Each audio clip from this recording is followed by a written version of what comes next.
영상을 시청 및 청취해 주시는 모든 분들 안녕하십니까? 자, 오늘 말씀 9절입니다. 사도행전 20장 33절에서 35절입니다. 제가 읽도록 하겠습니다. 내가 아무의 은이나 금이나 의복을 탐하지 아니하였고 여러분이 아는 바와 같이 이 손으로 나와 내 동행들이 쓰는 것을 충당하여 범사에 여러분에게 모본을 보여준 바와 같이 수고하여 약한 사람들을 돕고 또 주 예수께서 친히 말씀하신 바 주는 것이 받는 것보다 복이 있다 하심을 기억하여야 할지니라. 아멘.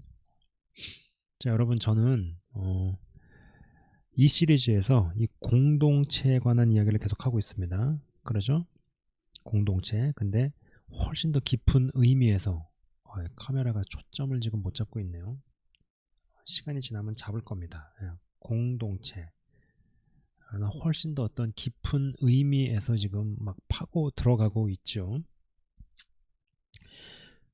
여전히 우리는 이 신앙 공동체라고 하면 그 단어를 들으면 교회 와서 예배를 드리고 기도하고 뭐 셀그룹 모임, 그 외 각종 뭐 헌신을 하고 봉사를 하고 교회 활동을 하고 뭐 이러한 부분, 딱 이 범주에서만 머무른다 라는 이야기를 많이 했었습니다. 그래서 여전히 그러한 범주에서 사실 성경에서는 잘 읽어보면은 신앙 공동체가 경제 공동체였네, 그리고 어떤 생활 공동체였네, 이런 부분들이 분명히 나오는데 이런 부분들을 도외시했구나 라는 부분, 근본적으로 성경에 기록되어져 있는 공동체로 이 신앙 공동체가 점점 이전해 가지 않았기 때문에 지금 현재 이러한 지경에까지 내몰리게 되었다. 단순히 무슨 공산주의를 옹호하네, 찬성하네, 반대하네 이런 차원이 아니라 훨씬 더 깊은 부분까지 들어가야 한다라는 이야기를 쭉 해오고 있습니다. 신구약을 진짜 자세히 들여다보면은 이 신앙 공동체가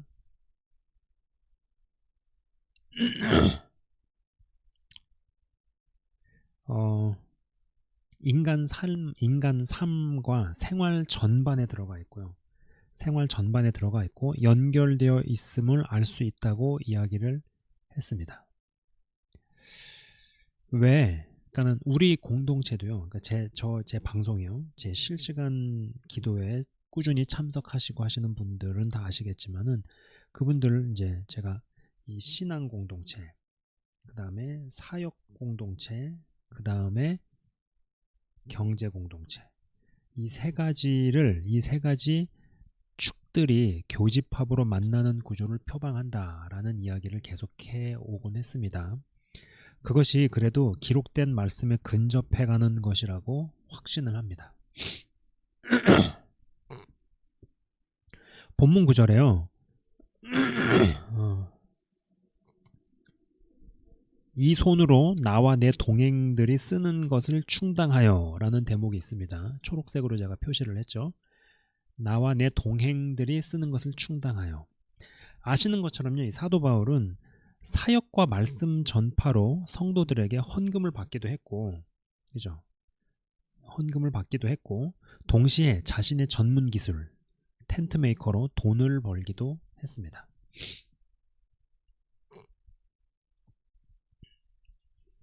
이 손으로 나와 내 동행들이 쓰는 것을 충당이라는 대목은 자신의 기술로 일해서 번 돈을 뜻함이 분명합니다. 그잖아요? 입으로 번 돈이 아니잖아요. 자신의 손으로, 이 손으로 자신의 기술로 일해서 번 돈을 뜻함이 분명하다라는 겁니다. 그리고 이제는 사역자들 사이에 심지어 일반 성도들 머릿속에 있는 이 목사는, 주의 종은 목회만 해야 된다, 목회만 해야 한다라는 개념이 깨져야 하는 시대입니다.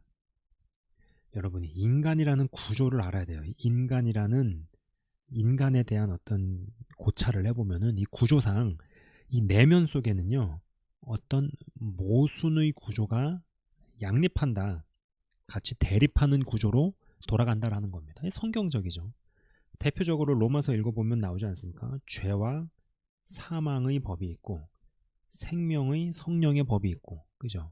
이게 충돌하죠. 항상 충돌하죠. 누구도 예외 없죠. 죄와 사망의 법과 성령의 생명의 법이 우리 안에서 항상 싸웁니다. 얼마나 모순적입니까?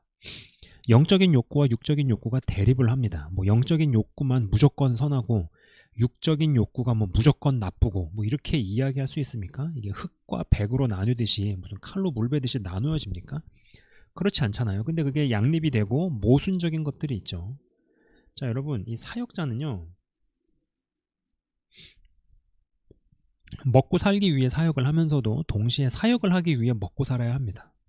이게 무슨 말장난 같을지 몰라도요, 어떤 분은 뭐 이런 걸 고민이라고 그러더라고요. 그래서 제가 굉장히 속으로 좀 뭔가 답답했어요. 저 양반이 저렇게 답답하니까 저러고 살지. 아니, 먹고 살기 위해 사역을 하고 사역을 하기 위해 먹고 사는 이 두 가지가 다 같이 있는 거죠. 그잖아요. 사역을 하기 위해서 먹고 산다, 요것만 갖고 있는 사람은요, 답답한 사람이라고 저는 생각을 하는 거예요. 이 두 가지 구조 가운데서 어떻게 자기 자신을 잘 다스리느냐, 이제 이게 관건이죠. 마치 죄와 사망의 법과 성령의 생명의 법이 우리 안에서 충돌을 하는데 뭐 하나도 부정할 수 없습니다. 그죠? 그리고 영적인 욕구와 육적인 욕구가 같이 내 안에서 맞물려서 돌아가는데 이게 모순이 되고 양립되는 것들이 있습니다. 헌데 사역자는 사역만 해야 한답니다. 성직으로 부름받았기 때문에 세상 일은 하면 안 됩니다. 그러면서 가정 경제는 안 돌아가고 부인은 아주 진짜 개고생을 하는데 본인은 설교 준비한다면서 성경만 읽습니다. 여러분, 저도 한때는요, 저러한 것이 맞는 줄로만 알았던 때가 있었어요. 저게 맞구나, 저렇게 사는 게 바른 거구나 라고 생각을 했던 때가 있었습니다. 그러나 시간이 더 지나서 보니까는요, 저게 맞는 게 아니고 저건 악한 거예요. 악한 것이다. 그리고 사역자 본인에게도 저게 좋을 게 없습니다. 성도의 삶을 이해하지 못하는 구조로 가게 되고요, 사회성의 문제만 생기고 나는 하나님의 부르심을 받은 특별한 자로 자기 자신을 인식하더라. 그런 것들이 내면의 정서 안에 심령 가운데 마인드셋에 깔리기 시작하더라라는 겁니다. 여러분, 거기서 파생되어지는 온갖 문제들이 있는 거 아십니까? 전문성도 없는 영역에서 자신은 특별하다는 이유로 어이없는 의사결정을 합니다. 이런 정신구조에 머물고 있는 사역자의 교회가 부흥할 리도 없지만은 부흥이라도 만약에 하게 되면은 더 큰 문제가 생긴다라는 것이죠. 전문성도 없이 내린 결정으로 인해 막대한 재정 낭비를 했건만 거룩한 낭비랍시고 99마리의 양들이 아닌 한 마리의 양을 위해서 이리 쓸 명분이 있다는 엉뚱한 맥락에다가 성경 구절을 낑겨서 맞추려고 한다라는 겁니다. 여러분, 이민사회에서요, 제가 그런 케이스를 봤어요. 남편이 목사입니다. 근데 아내는 쓰리잡을 뛰죠. 쓰리잡. 직업이 3개예요. 캐나다도 늦게 왔습니다. 언어 장벽이 있고 영어가 어느 정도 되는 것도 아니고 제대로 학교를 나온 게 아닙니다. 당연히 할 수 있는 일이라는 것이 뭐 선택의 폭이 딱 정해져 있죠. 제한됩니다. 그 아내분이 진짜 개고생을 합니다. 제가 확신컨대 지금도 하고 있을 게 뻔합니다. 저는 목사의 이중직임에 대해서 조금 다른 관점으로도 봅니다. 사실 이제 여기서부터가 좀 진짜 할 수 있는 할 얘기이기도 한데, 제가 이제 얼마 전에 어떤 분을 통해서 여러 주의 종들의 이 불륜 사례,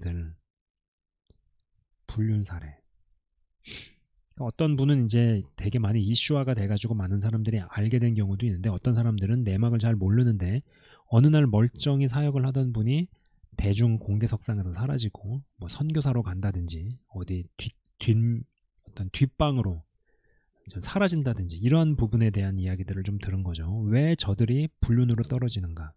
공통적인 이유가 이 배우자 관계에서 문제가, 갈등이 생겼다라는 겁니다. 근데 여러분, 배우자가 아무리 원인 제공을 했어도 불륜에 넘어졌으면 내가 넘어진 것이죠. 내가 잘못한 겁니다. 죄를 지을 수밖에 없었던 이유들을 찾자면 끝도 없습니다. 물론 어떤 배우자가 상대로 하여금 불륜에 빠질 수밖에 없었던 어떤 그런 원인 제공을 했다고 하더라도 불륜에 넘어졌으면 내가 넘어진 거죠. 죄를 지을 수밖에 없었던 이유들을 찾자면요, 밑도 끝도 없습니다. 다윗이 넘어진 이유를 저는 불우한 유년 시절 아버지의 홀대와 거절감 등등에서 찾습니다. 그러나 납득되는 이유들임에도 죄를 지은 건 지은 것이고 그리고 그 대가 지불은 결국 하고야 말았다는 것입니다. 그렇잖아요. 죄가 얼마나 무서운지를 알아야 한다라는 것이죠. 그리고 그것을 분명하게 인식하는 게 어떻게 보면 죄에 대한 예방책도 되기도 합니다. 그럴 수밖에 없었던 이유들, 성장 배경, 상처들, 부부간 갈등. 그러나 그렇다고 해서 넘어지면은 죄는 봐주지 않는다. 그에 합당한 대가 지불을 하게 된다라는 것이죠. 죄가 가져올 그 참혹한 대가를 분명히 알면은 사실 어느 정도는 죄에 넘어가지 않는데 도움이 됩니다. 그러나 그것만 갖고는 안 됩니다. 좀 더 구조적인 부분들을 봐야 된다라는 겁니다. 자, 이제 그분 통해서 이제 몇몇 목회자들의 불륜 사례를 들었다고 말씀을 드렸죠. 여러분들도 익히 아시는 분들입니다. 제가 뭐 여기서 실명을 거론할 이유는 없는데 거론하면 여러분들은 몇몇 분들은 여러분들 아마 다 아시는 분들이에요. 공통적으로 마지막 때에 관한 이야기를 많이 했던 분들입니다. 그러나 그들이 불륜으로 넘어지고 나서 교회 내에서 교계에서는 납득이 가는 방법으로 그들을 징계하고 치리하는 게 아니라 그냥 덮습니다. 그리고 우리가 아는 뭐 그 뻔한 그 레파토리가 있죠. 야, 인간은 누구나 다 죄인이다. 인간은 누구나 다 죄인이다. 그리 말하는 너는 죄를 안 짓느냐? 그런 논리를 내세웁니다. 이러한 과정에서 교회는 갈리기도 하고 실제로 파가 갈려서 싸우기 시작하죠. 나뉘고 어떤 이들은 교회를 떠나는 것을 넘어서서 누군가는 또 믿음을 저버리는 일도 발생을 합니다. 어떠한 문제에 대한 사후 처리에 있어서 사회보다도 못하게 대응하는 교회, 교단의 모습을 보면서 그리고 그것이 수십 년에 걸쳐 답습이 되는 것을 보면서 저는 목사의 이중직은 반드시 필요하다라는 생각을 합니다. 여러분, 불륜에 자빠진 목사는요, 사실 사역에 매진하기 전에 사역을 키우기 이전에 가정을 회복하는 구조로 가야 된다. 네? 가정을 회복하는 구조로 갔어야 한다라는 것입니다. 저는 하나님 안에서 건강한 개인, 1번이죠. 건강한 개인, 그 다음에 건강한 남편 혹은 아내, 그 다음에 건강한 뭐 부모, 아빠 아니면은 엄마, 그죠? 이게 2번이죠. 그 다음에 뭐 건강한 목사, 이렇게 뭐 건강한 직업인, 건강한 생활인, 이 순서로 반드시 가야 한다라는 이야기를 진짜 많이 했습니다. 이게 굉장히 이상적이게 들릴지 몰라도 그러나 이게 이제 분명한 원리예요. 수십 년이 지나도 큰 문제가 구조적으로 발생할 수가 없는 건강한 원리는 이렇습니다. 건강한 개인을 건너뛰고 건강한 엄마 아빠로 갑니다. 뭐 건강한 엄마 아빠를 건너뛰고 목사로 갑니다. 여러분 이게 무슨 문제가 생겨요? 그렇게 하니까는 강단에서 설교 자리에서 은혜를 끼치고 정작 집에서 부인을 두드려 팹니다. 교회에서 보이는 행동과 하는 말이 집에서 보이는 행동과 말이 다르죠. 이러한 패턴으로 인해 많은 PK들이 신앙을 저버립니다. 교회나 기독교 방송은요, 성공 사례만 이야기를 합니다. PK들, 성공 사례. 그러나 무지하게 많은 실패 사례들에 대해서는 입을 꽉 다물고 말을 하질 않아요. 저러한 구조에서 남편 혹은 아내와 문제가 생겼는데 왜 사역에 더 매진하고 사역에 더 올인을 했을까? 보이지 않는 영역에서의 뿌리는 이미 성장을 멈추고 정체가 되었는데요. 여러분, 제가 항상 자주 그리던 그림이 있죠.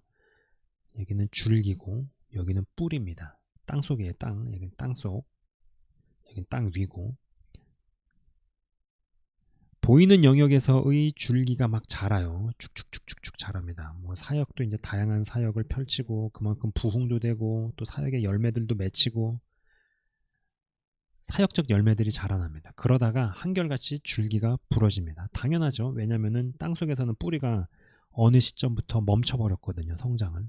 이거를 지탱해 주려면 뿌리도 막 이렇게 들어가고 더 깊이 들어가고 견고해지고 이런 것들이 됐어야 되는데 안 됐기 때문에 줄기가 어느 순간 부러집니다. 수십 년 혹은 십수년 지나서요. 당연하죠. 원리입니다. 한 개인이 세고 강하고 연약하고 비실한 개념이 아니에요. 이게 한 개인이 결심을 하고 결단을 하고 독하게 마음을 먹고 안 먹고의 개념이 아닙니다. 원리입니다. 원리는요, 부합하면 그 원리가 가져다주는 목적지에 이릅니다. 누구도 예외가 없어요. 이렇게 넘어졌으면, 이게 부러져서 넘어졌으면은 치리를 하고 사역의 현장에서 빼야 됩니다. 사역의 현장에서 빼야 돼요. 그러나 사역 외에 먹고 살 거리가 없습니다. 여러분, 불륜에 넘어진 목사도 먹고 살아야 될 거 아니에요. 뭐 굶겨 죽일까요? 뭐 그냥 너는 불륜을 저질렀으니까 이제 앞으로 밥도 처먹지 마. 그래서 뭐 굶겨 죽여야 됩니까? 그거 아니잖아요. 그런데 사역 외에 먹고 살 거리가 없습니다. 사역 외에는 할 수 있는 게 없어요. 그래서 묻고 갑니다. 이제는 교단이 죄를 묻어주는, 거룩을 상실해버리는, 세상도 안 하는 집단으로, 세상도 안 저지르는 그런 일들을 이제 막 덮어주고 묻어주고 그러면서 구린내를 공유하는 뭐 이러한 집단 같이 되어져 가는 거예요. 그러면서 이제 서로의 죄를 드러내서 대가 지불을 치르게 하는 죄의 처리와 성장을, 진짜 성장을 돕는 곳이 아니라 구린내를 감춰주고 서로의 이익들을 위해주는 이익 집단 및 기득권 조직이 되어져 갑니다. 뭐 다 그런 건 아니겠지만은, 그러나 적지 않은 교단, 적지 않은 교회들이 진짜 이런 식으로 가고 있죠. 목회자가 넘어졌을 때 교단 차원에서 얼마를 요구하면서 덮어주는 조건으로 딜을 치고 접근하는 일들 또한 있다라는 겁니다.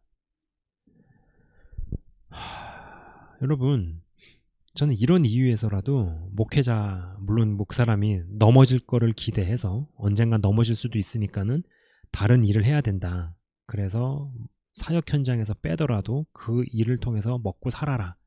뭐 이런 식으로만 접근하는 건 아니겠지만은, 그러나 그렇게 넘어지게 됐을 때 그 사람은 사역 아니면은 먹고 살 거리가 없게 되면은 3자 입장에서 어떠한 잘못이 저질러졌을 때 바르게 치리를 하고 공정하게 해결을 하는구나라는 것이 나타나야 되는데, 이 사람은 사역 아니면은 어디 돈 나올 거리가 없다라든지 헌금을 받을 데가 없다, 이렇게 되어지게 되면은 올바른 치리가 되지도 않았는데 바로 사역 현장으로 복귀를 하고, 이제 이런 것들을 보아질 때 어떤 사람들은 교회를 우습게 알게 되고요, 어떤 사람은 시험에 들고, 어떤 사람은 진짜 신앙과 믿음의 길에서 떠나는 일들이 생긴다라는 겁니다. 그리고 이러한 패턴들이 정말 얼마나 오랫동안 반복되어 왔습니까?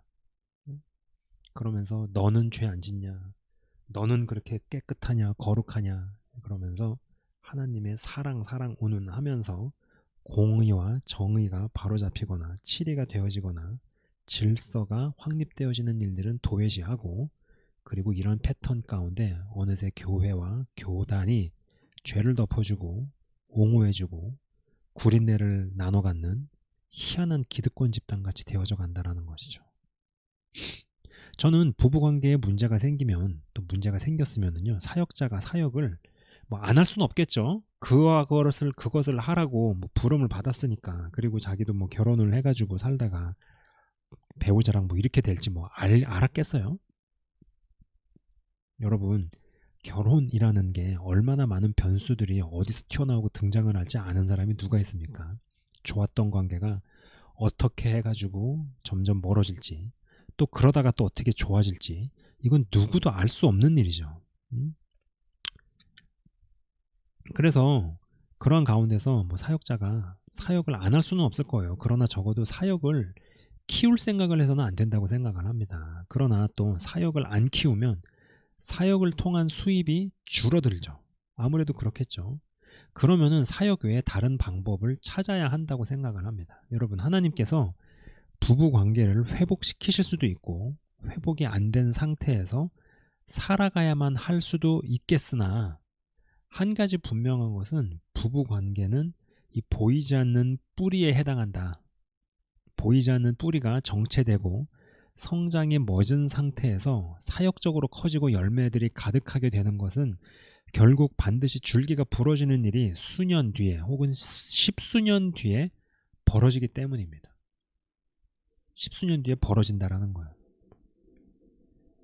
제가 목회자 불륜에 대해 이야기를 들었을 때 해당 목회자들이 다들 나름대로 날고 기는 분들이었다라는 것입니다. 그러나 저 사건으로 인해 그들의 명성은 금이 가버렸고 이후로 보인 사후 처리는 너무도 이상했고 여전히 수십 년 전의 모습을 답습하며 사역을 계속해 나갑니다. 현재의 이 지경까지 내몰린 것은요, 여러분, 교회가 여러분 지금 얼마나 교회들이 막 난리도 아니잖아요. 특별히 한국 개념, 한국의 배경을 두고 있는 분들, 한국에 사시는 분들 지금 얼마나 혼란스럽습니까? 근데 표면적으로 보면은 사회주의를 옹호하네 마네, 공산주의를 옹호하네 마네, 반대하네 어쩌네 이런 것들로 보이지만은 더 깊은 뿌리 깊은 곳으로 들어가게 되어지면은 결국은 공동체를 성경적으로 세우지 않고 또 성경적으로 치리하지 않았고 그리고 이러한 여러 구조적인 부분들, 문제들 때문에 여기까지 내몰린 것이다 라는 것입니다. 자, 잠깐 기도하고 마치도록 하겠습니다. 하나님 아버지 감사합니다. 영상을 시청 및 청취하시는 분들은 정말 바른 사고를 할 수 있는 분들이 되기를 기도합니다. 지금 현재 여기까지 이렇게 내몰리게 된 것은 깊숙한 이유를 따져보면 정말 수십 년에 걸쳐서 성경적이지 않은 그러한 방법으로 공동체를 이끌고 목회자를 치리하고 정상적인 제대로 된 기능을 해야 되는 교계의 리더라든지 교단이 이상하게 행동을 해왔기 때문이고 이런 것들이 수십 년에 걸쳐 쌓여서 콜라보로 나타난 현상들을 우리가 맞이하고 있는 것입니다. 주님, 우리들이라도 이 영상을 시청 및 청취하시는 분들이라도 성경적 사고를 할 수 있게 하시고 그리고 성경에 기록되어져 있는 공동체를 꿈꾸며 더 중요한 것은 그것에 합당한 사람으로 자기 자신을 잘 빚어가고 다듬어가고 믿음의 장성한 분량으로 나아갈 수 있는 자들 되게 하여 주옵소서. 영상을 시청 및 청취하시는 한 분 한 분을 주의 이름으로 축복하며 기도합니다. 믿음의 장성한 분량에 도달하는 자, 사역을 일으키는 자, 그리고 신앙공동체, 사역공동체, 경제공동체의 이 교집합을 꿈꾸는 사도 바울과 브리스길라와 아굴라가 경험을 했었던 그러한 형태의 공동체 꿈꾸고 갈망하며 그에 합당한 자들로 더욱더 변모해 나가게 하여 주옵소서. 감사합니다. 주님. 혼란이 가중됩니다. 여러 이야기들이 들립니다. 그리고 말도 안 되는 일들이 범람을 하고 일어나는 것을 봅니다. 그러나 그러면 그럴수록 이합집산이 일어나도 분명히 성경에 기록되어져 있는 실사판 천국에 근접한 공동체는 결국은 등장하게 될 것이고 나타나게 될 것임을 믿어 의심치 않습니다. 하나님 아버지. 그러나 세상은 더욱더 혼란 속으로 갈지라도 아버지 빛의 자녀들은 더욱더 일어나 진리는 고독하지만 날이 갈수록 담대해짐을 느끼고 보고 경험하며 그에 합당한 자들 다 되게 하여 주옵소서. 감사합니다. 예수 그리스도 이름으로 기도드리옵나이다. 아멘. 지금까지 시청 및 청취해 주셔서 대단히 감사합니다.